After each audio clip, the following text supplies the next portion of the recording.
so welcome to this episode of The Listening Detective TV. It's our series about introverts, and I'm really, really happy to have Stephen Brunt here from, and I'm going to look at my notes, CDB Learning Development and Development. So welcome, Stephen. Sorry? SDB. What did I say? You said C. So you can tell this is live. We're going live with it. We're going to just go as it is. We'll do it another iteration then. SDB Learning and Development. That's it. So yeah, I had to change one of my names in my companies because I couldn't even say my own one. So there's a challenge. At least you can say your own name. I can't. So welcome, Stephen.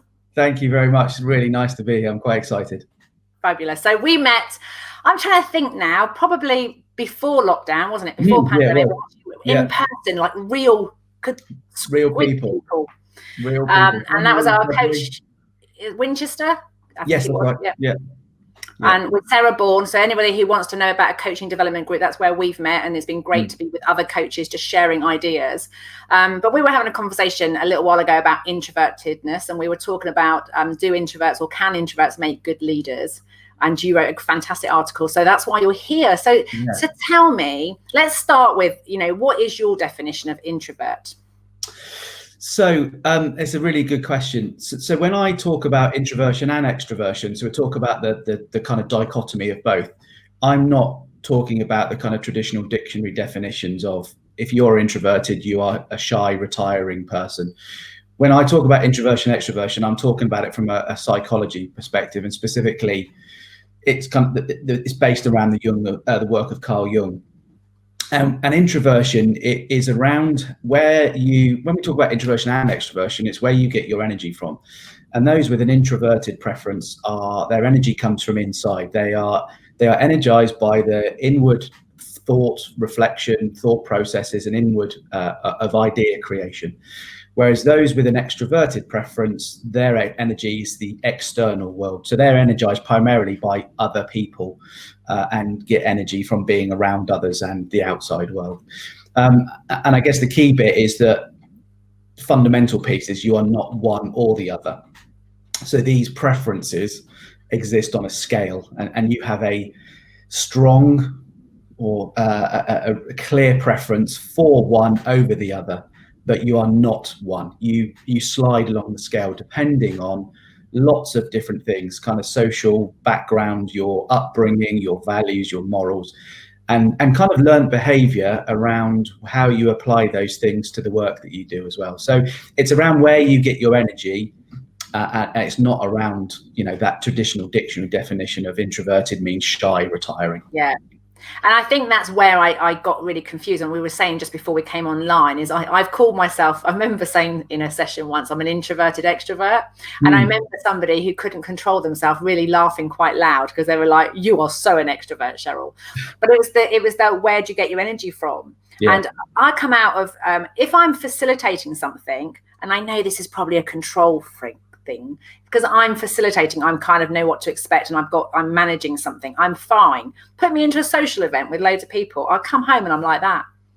I find it really quite draining. And what I don't know, and I'm still curious at the moment, is how much of that is because of confidence with the feedback I get to me being me, and whether it's the constant, because I remember as an extrovert or an external process, as I tend to refer to myself, is someone who talks to think. I don't get to the point very quickly. If someone asks me a question I haven't thought about before and I haven't prepared the answer, it's not something I'm familiar with. It's like I'm unpacking my wardrobe looking for the jumper. I know it's there. Yeah. I'll tell you about every item as I'm unpacking it, where I bought it, what I did, and when I wore it last, till I get to this red jumper. And it took me years to understand that was my way of processing. And I needed to reassure the listener that just hang in there. You don't need to pay attention to any of this. I haven't got to the answer yet. And that is really classic extroverted preference. It's that I speak to think. And as someone with that preference will be talking, a new idea will come in and it immediately comes out. So everything that they think is verbalized, which is fine, which is great. And it can be a really creative atmosphere. But imagine you are in with a group of people who actually the way they process is internal. How might they be feeling that you are delivering this, spiel and they want to move on and they want to get to a decision. And that's where it becomes tricky. It's the people mostly know about themselves. It's people. Yeah, I can relate to being an extrovert, introvert, whatever. But how do we associate with other people who are not like us, and how do we lessen the frustration of, and for extroverts, they might ask a question, and someone who has an introverted preference will just sit there. I remember that when I was training as a coach. Or they might be looking out the window and that person's going, oh, rude. They're not even, but actually it's processing. So when you know, or when you have an idea of where someone sits along this scale, you can adapt your behavior in order to better connect with that individual. So if you know you're going to need a decision from someone who has an introverted preference, you send them the stuff in advance so they can read about it and think about it before you then approach them. Or like you were saying, you have to allow that, you have to count as an extrovert, you have to count to 10, at least 10, before you kind of respond, because so you give that person time to reflect and inwardly. So there's an interesting thing, and and I think that's why you have to look at the introvert, because I think there's, in your article, you particularly talk about there tends to be an assumption that the better leader is the extrovert, the one that will externalize their thinking and thought. And I'm of the thought it's only useful if the external processor has got clarity and confidence and they're sticking to the point. And so tell me a little bit more about, because I'm just calming my extrovert tendency here, because I have got loads of stuff that just came up. Talking about something completely different. Well, it's kind of on, but it's all about me. So let's talk about you. So tell me, what is it about the value? Because I think there is a tendency in society to see people who talk as being people who have got confidence, and someone who keeps quiet, there's almost that labeling, that shyness, like in the dictionary, isn't it? And therefore there's an assumption that if you're introverted, i.e. you internally process, that you won't make a good leader. And that's really what this episode's about, is to sort of just debunk that a little bit. So what is it about introverted tendencies and style of being that leads itself or lends itself to good leadership?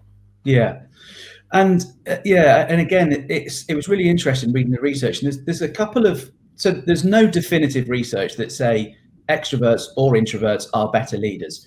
The research that the Myers-Briggs company did, so Myers-Briggs is one psychometric tool that measures introversion, extroversion, as well as many other of the Jungian psychology. So they did a piece of research, and they found in the UK, I think it's something like, 28% of top leaders in the UK, so senior leaders, senior executives, reported a preference for introversion. So just over a quarter. And it seems that socially it's more acceptable. And it was interesting reading some of the comments when the article went live, that people were even citing, like at school, kids are kind of pushed to be sociable, to be outgoing. And actually we judge those who are quieter with a bit of suspicion, and socially it's kind of not okay. And if you even think about sports managers and sports coaches, politicians, anyone who isn't that outgoing, gregarious character, and whether it's because we feel more confident with someone like that, I don't know what it is. But in terms of the characteristics an introvert brings, there's a calmness about those with an introverted preference. They are generally seen as quite steady people. They're calm because they're reflective. They're very, very good at keeping calm, and particularly in a crisis situation. So you won't see them running around flapping, which you might tend to get someone with a really strong extroverted preference, because they're verbalizing everything. It might seem that they're a little bit out of control. And when you're dealing with a crisis situation, and I've worked with emergency services, so I was a police officer for a number of years, and I've worked with police services and fire services since. And there's some, again, you would think that extroverted nature of commanding incidents, etc., would be really valuable. But actually, that calmness and reflective approach and thoughtful approach is really, really valuable and really well considered, because that when they say something, they've really thought about it, rather than just going scattergun, try this, try that, try the other. So there's an air of calmness which is really valuable. Their self-awareness is generally much higher because they are quite internal, much more internal. They're very aware of their strengths and weaknesses, and they are particularly aware of what they're good at and what they're not at. So their levels of self-awareness are quite good, and they generally won't take feedback personally. So therefore, they will listen to what others have got to say about them, and they're happy to develop those points. Great listeners. So they're great at listening. It's simple as that. So it's a real valuable skill, particularly when you're getting to senior leadership roles.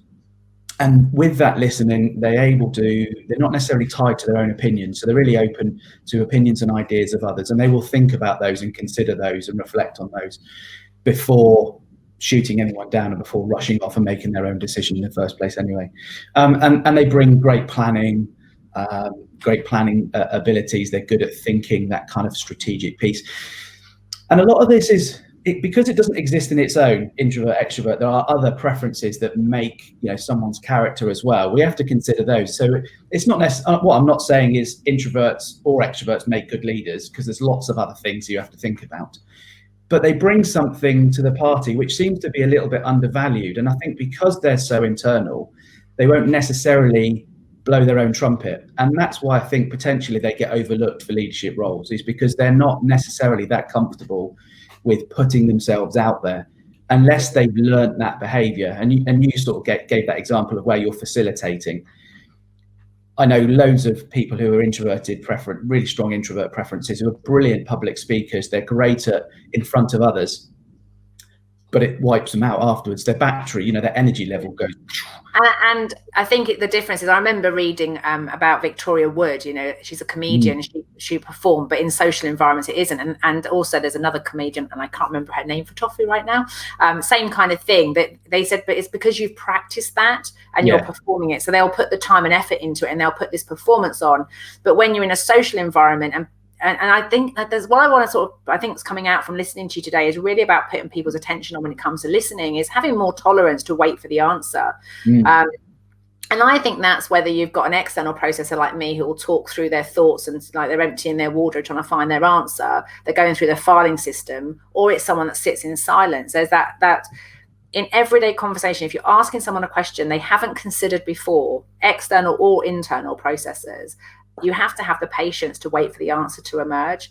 And I think one of the things that happens when we're short of time is we become intolerant of people not coming up with the answer quickly enough. And then we make all sorts of judgments on, well, you obviously don't know what you don't know you don't know your stuff. And actually it's nothing to do with that. It's just the human brain. That I was off here thinking about dinner and you've just asked me about holidays, or I'm not a business context at all. But when your mind's somewhere and then somebody asks you a question and you've got to divert your attention, it takes a little while for our systems to update. Absolutely. And most of us listen to respond, not to understand. We don't really listen to understand. We're listening because and most people, we're thinking about what we're going to say next, whereas those with that strong introversion preference won't be necessarily doing that. They'll be listening to understand and to reflect.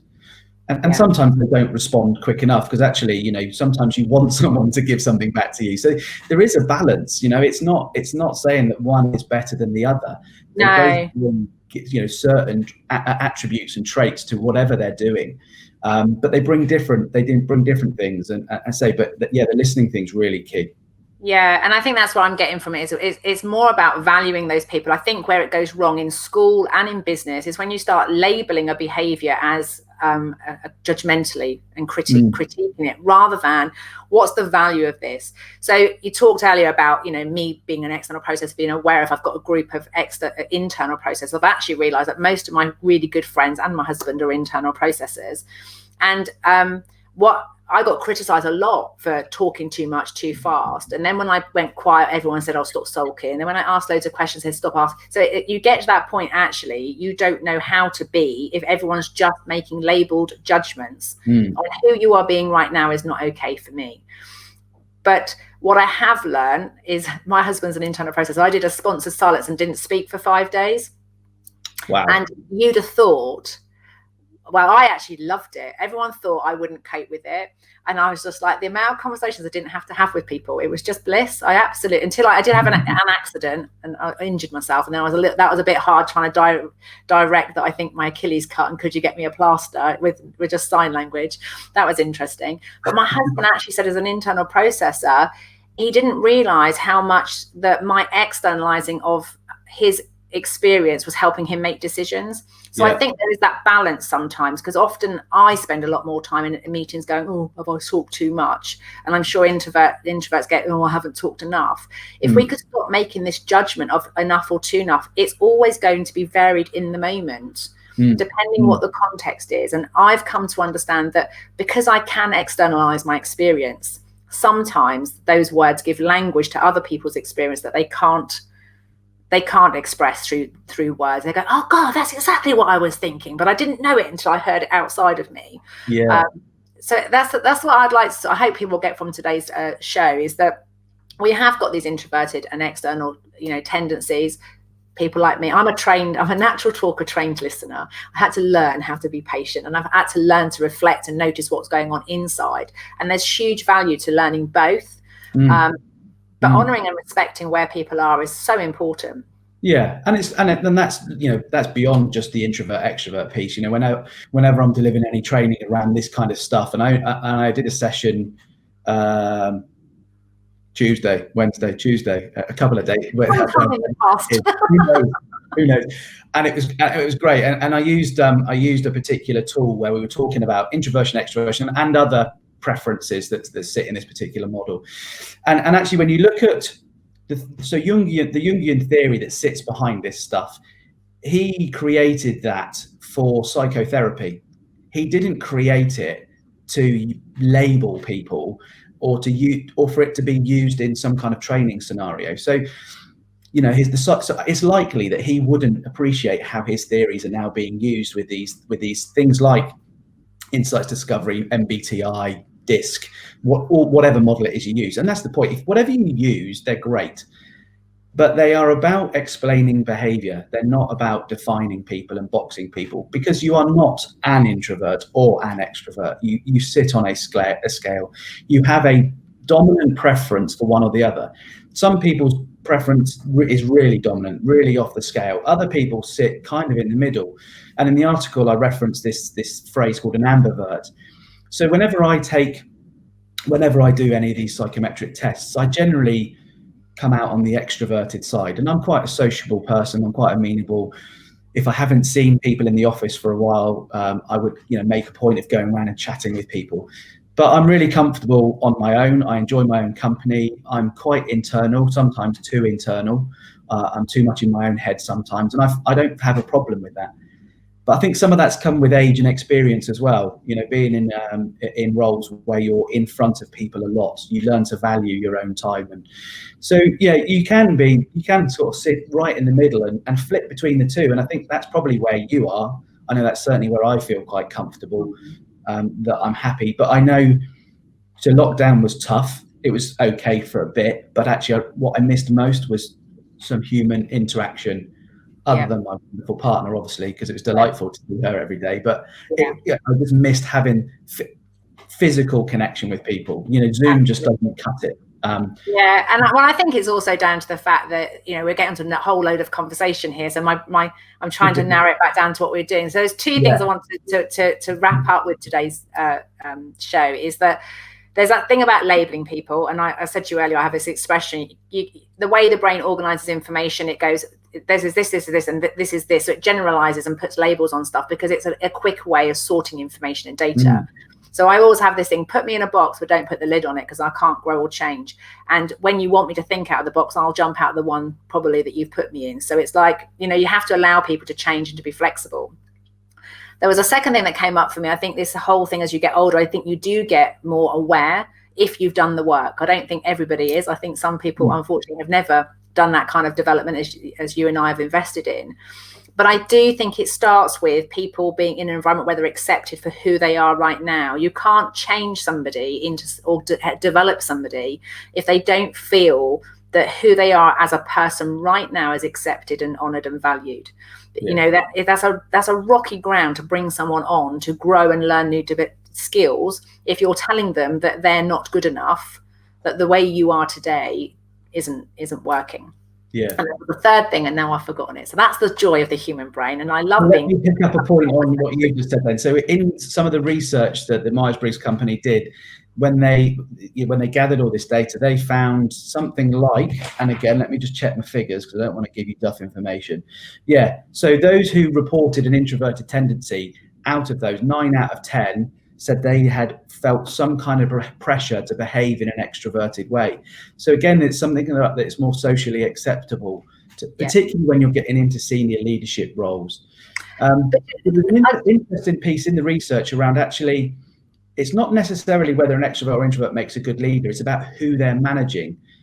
And that for me was really interesting, that they were better leaders depending on what you need as an individual. And when I reflected back over my career, the managers that really stood out for me, that I really connected with, tended to be more introverted. And when I looked then at what I need as an individual, it kind of made sense.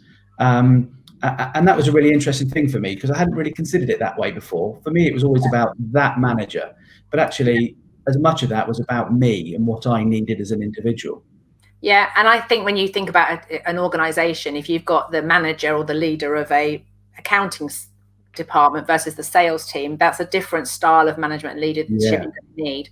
And there was a really valuable point that it's gone again. What is it? What's with my brain? You said something, and my husband has this thing about, he's quite introverted, but when he does think of something, he has to say it straight away, because he'll go, I forget it later on. Yeah. I've got a sneaky little pen. I've been making notes. Yeah. The reason I'm not doing that is because I do it, it rocks the table and the camera goes on. I'm trying not to do that on the filming. So yeah, there's all these things to consider, isn't there, when you're trying to work with people. I think we could have another conversation about introvertedness, but what I want to leave the viewers with, you said you do some training. Tell me a little bit about you and the training that you do, so that if people want to get to know you, they can. And just for the viewers, we will be putting the link to the article that Stephen has written about introverted leadership. If you want to get in touch and find out more, you can do that. It will be below in the YouTube description. So tell me a bit about your training that you do, Stephen. So in terms of this stuff, so I use a tool called Insights Discovery, which is based on the theories of Carl Jung, and it measures through a questionnaire your preferences of extroversion, introversion, as well as some other areas, and that's a really great tool. And I've used that from in one-to-one coaching, so to improve someone's self-awareness. And ultimately, what I use it for is to improve self-awareness, because when you are more aware of how you are, what you like, what you don't like. And people find these things, people, even with high levels of self-awareness, they'll always learn something about themselves. Once you've got that level of self-awareness, you are then more informed to be able to adapt your behavior to better connect with other people, and therefore forge more meaningful, productive, collaborative relationships. So it's great at team working, team building. It's great at managing conflict. So these tools can be really valuable in lots of situations, bringing new teams together, working with senior leadership teams around where their preferences are, because you can look at where their strengths are as a collective, but actually where are their blind spots, where are their gaps. So if you've got a group of people who do tend to lead with extroversion or introversion, how do you fill that gap with the people that you've got? How can you dial up and dial down your own preferences in order to kind of connect with that missing piece of the team? So they're a great way to kind of bring that activity together. And also that you can also use them with things around managing stress. How do different preferences react to stress situations? How do different preferences react in terms of change? So what do people need when they're going through a change process, and how do you use preference and personality type to make sure you get the best out of people when managing through a change program? And particularly through COVID and remote working and remote leadership, they've been really valuable, and people have learned a lot about themselves. So they've got such a wide-ranging reach, but I really love doing them. I really enjoy it. And I genuinely wouldn't use something if I didn't think it was valuable, if I didn't think people got enough out of it. So I think those types of tools can just be really... Yeah, they are invaluable. They're a feedback tool, aren't they? They're feedback at the end of the day. And I think I've done them before, and I think it's always interesting when you see the reaction I get when I don't like the box it's put me in, or I think that it's been defining me as, when I don't want to be that. But then you go and ask, 10 people that have lived or worked with you, and you go, oh, that is how I am. Thanks very much. Absolutely. Okay. And that's the thing. Feedback, isn't it? It's the learning you get from yourself. Because I remember my trainer saying to us, ultimately what you want to end up with in any of both our work is the same, but we just use different tools to get there, is that people want a rough guide to themselves. This is what I'm like at my best. This is what I need from people and the environment around me to be here. But when I'm at worst, this is also what's likely to happen. And I think a lot of people spend a lot of that positivity side, but they don't have this when I'm at my worst or when I'm under stress. This is likely how I'm going to react. And actually the best thing you can do or not do in that case is don't say, come up with an answer really quickly in the case of the introvert, or in my case, slow down, Cheryl, come up for air. No, this is me venting. I'll be better in a minute if you just let me go. So it's like when you know your worst and best, you've got those tools, and the work that you do in your arena, it gives people a quicker, faster way of getting some feedback on who they are and how they work. It's been an absolute joy having you on this episode. Thank you so much. I really enjoyed it. Thank you for inviting me along. Sorry, thank you for inviting me along. Yeah, you're very welcome. Well, thank you for joining us. I'll be sat here talking to myself, which is always interesting. We will be putting Steve's LinkedIn profile there, so please go and connect with him, but don't forget the personal invite. Let him know that you've seen the video, because he might think you're a bit weird otherwise, just randomly pumping into LinkedIn. You're not going to label people as weird. You'll just accept friends from anywhere. Absolutely. That's a whole new video. Obviously I have a set of rules on who I do or do not invite into my LinkedIn community, so we'll park it on there. I've remembered the other two things I want to talk about, but unfortunately you're going to have to go without that because we've run out of time. We'll see you on the next episode. Thanks very much. Cheers, Joe.